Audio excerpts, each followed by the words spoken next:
आज हम देखेंगे कि अगर हमें कोई फंक्शन दिया है सेट ए से सेट बी पर, तो उस पर हम number of one functions, number of onto functions या टोटल नंबर ऑफ़ फंक्शंस कैसे फाइंड करें, और ये जो फॉर्मूला होता है काउंटिंग करने का फंक्शंस को, वो कैसे आया।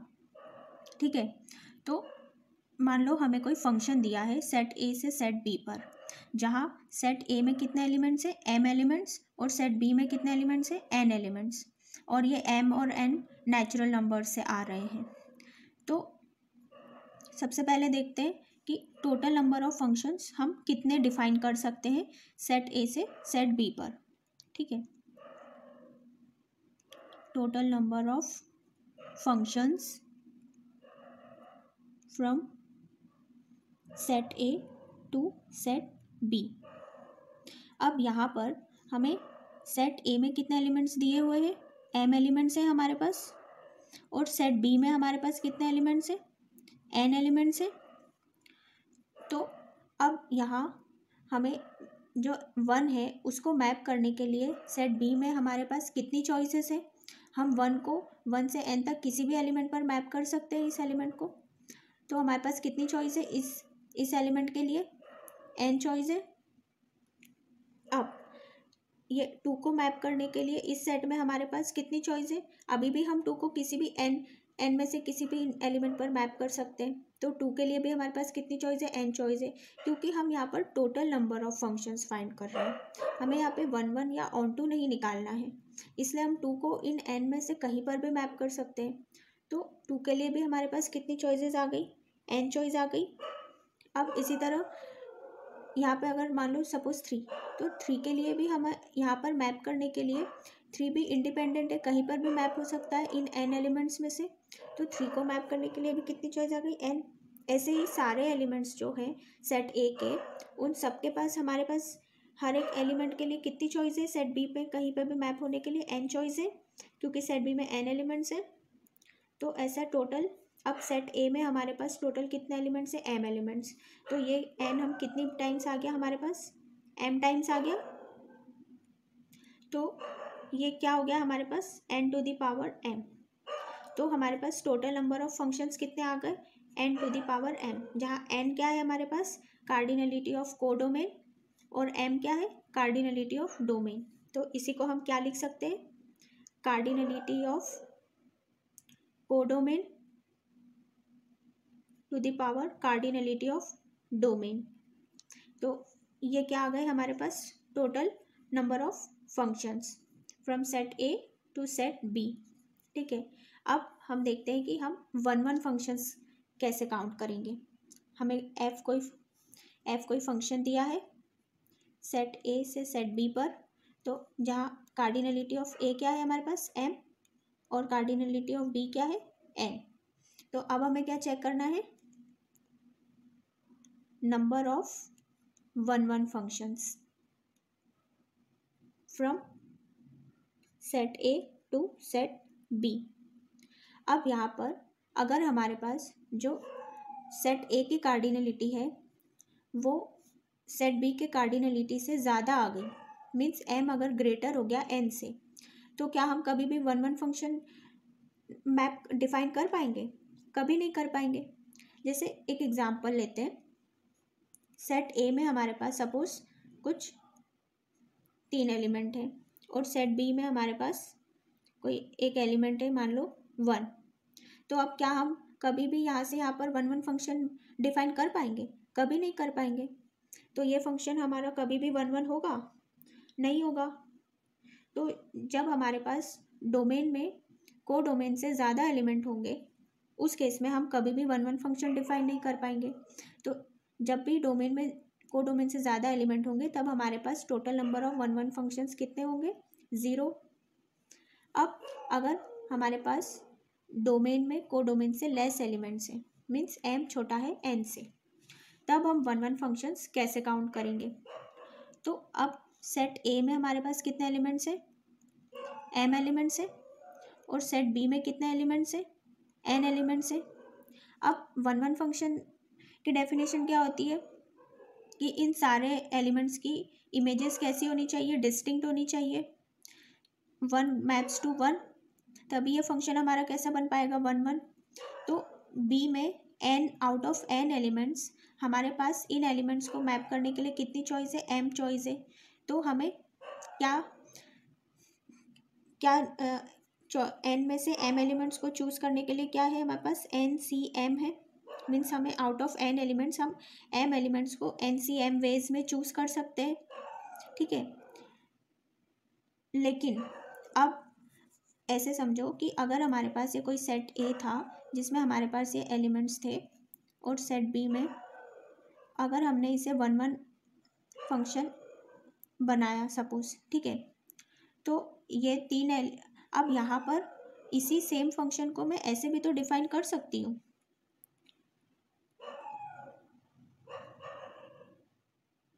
ए को मैंने मान लो 2 पे मैप कर दिया, बी को 1 पे और सी को 3 पे। तो अब यहाँ मैंने क्या किया कि जैसे ये जो ए था इसको मेरे पास इन तीनों में से मैप करने के लिए कितनी चॉइस थी, ए को यहाँ मैप करने के लिए 3 चॉइस थी। और जैसे ही मैं ए को इनमें से किसी भी एक पर मैप कर दूंगी तो बी को मैप करने के लिए अब मेरे पास 2 चॉइस रह गई, और फिर सी के लिए सिर्फ 1 चॉइस रह जाएगी इन तीनों में से। तो इस तरह मैं हर एक एलिमेंट को 3 वेज में शफल कर सकती हूँ। तो यहाँ पर हमारे पास क्या आ गया, हर एक ऐसे ही m एलिमेंट्स को मैं फैक्टोरियल m वेज में रीअरेंज कर सकती हूँ। तो टोटल नंबर ऑफ 1 1 फंक्शंस क्या आ गए हमारे पास, NCM फैक्टोरियल m। अब देखते हैं number of onto functions from set A to set B। तो हमें क्या गिवन है, सेट A में हमारे पास m एलिमेंट्स हैं और सेट B में n एलिमेंट्स हैं, ठीक है। तो अब सेट A हमारे पास m एलिमेंट्स थे और सेट B में n एलिमेंट्स थे। अब अगर हमारे पास क्या हो जाए कि जो को डोमेन है उसमें हमारे पास डोमेन से ज़्यादा एलिमेंट्स आ जाएं, तो हम कभी भी ऑन टू फंक्शन नहीं डिफाइन कर पाएंगे।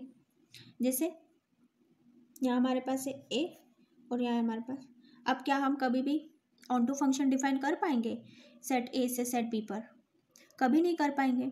तो जब भी हमारे पास को डोमेन में डोमेन से ज़्यादा एलिमेंट्स गिवन होंगे उस केस में हमारे पास ऑन टू फंक्शंस कितने हो जाएंगे, 0, क्योंकि हम कभी भी ऑन टू फंक्शन डिफाइन नहीं कर पाएंगे। तो अब अगर हमारे पास को डोमेन में डोमेन से लेस एलिमेंट हो तब हमारे पास में ऑन टू फंक्शंस कितने बनेंगे। तो अब ऑन टू फंक्शंस कैलकुलेट करने के लिए क्या किया कि जो हमारे पास टोटल नंबर ऑफ फंक्शंस आए थे, और वो कितने आए थे हमारे पास, total number of functions n to the power m आए थे। तो अगर हम टोटल नंबर ऑफ फंक्शंस में से वो सारे फंक्शंस हटा दें जो ऑन टू नहीं है तो हमारे पास ऑन टू फंक्शंस मिल जाएंगे हमको। तो हमने क्या किया, n to the power m। अब इसमें से हम वो सारे फंक्शंस माइनस कर दें जो क्या है, ऑन टू नहीं है।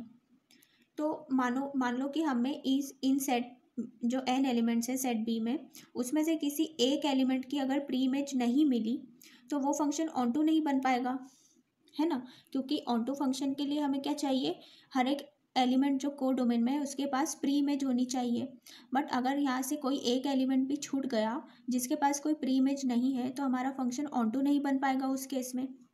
तो अब इन n एलिमेंट्स में से ऐसा एक एलिमेंट चूज करना जिसके पास प्री इमेज नहीं है के लिए हमारे पास कितने वेज हैं, NC1 वेज में हम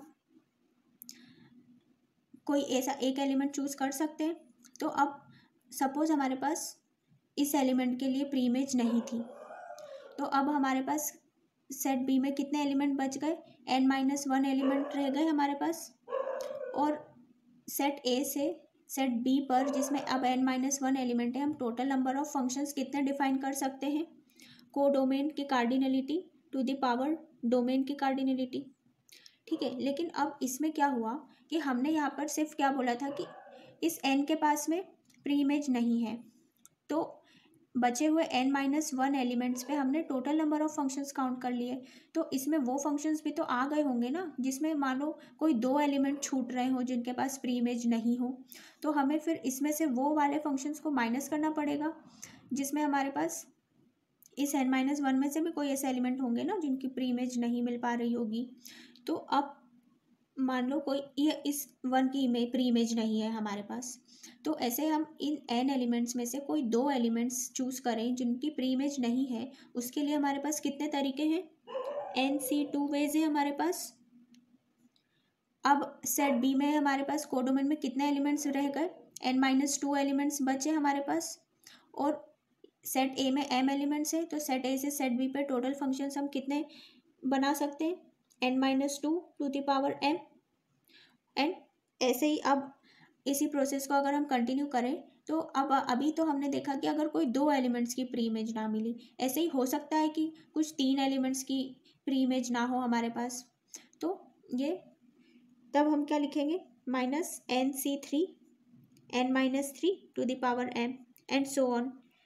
तो ये हमारे पास क्या आ जाएंगे? ऑनटू फंक्शंस आ जाएंगे। मतलब हमने क्या किया, जो हमारे पास टोटल नंबर ऑफ फंक्शंस थे उसमें से हमने वो फंक्शंस माइनस किए जो ऑनटू नहीं है, तो हमको ऑनटू फंक्शंस मिल जाएंगे।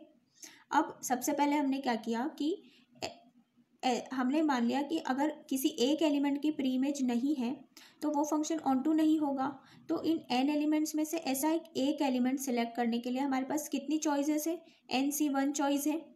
अब हमारे पास सेट बी में सिर्फ n-1 एलिमेंट्स बच गए, क्योंकि इस एलिमेंट की मान लो इस एलिमेंट की हमें प्री इमेज नहीं मिली, तो अब n-1 एलिमेंट्स है, तो हम सेट ए से सेट बी पे टोटल कितने फंक्शंस डिफाइन कर सकते हैं?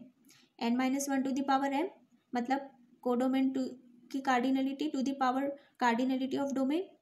ठीक है, लेकिन अब यहाँ क्या हुआ कि इसमें वो सारे फंक्शंस भी तो आ गए जिनमें मान लो यहाँ पर कोई 2 एलिमेंट्स की प्री इमेज नहीं मिल रही थी, तो अब हमें उनको इसमें से माइनस करना पड़ेगा ना, मतलब वो फंक्शन भी तो ऑनटू नहीं होगा। तो हमने माइनस किया NC2, मीन्स ऐसे 2 एलिमेंट्स चूज करने के लिए हमारे पास NC2 वेज है।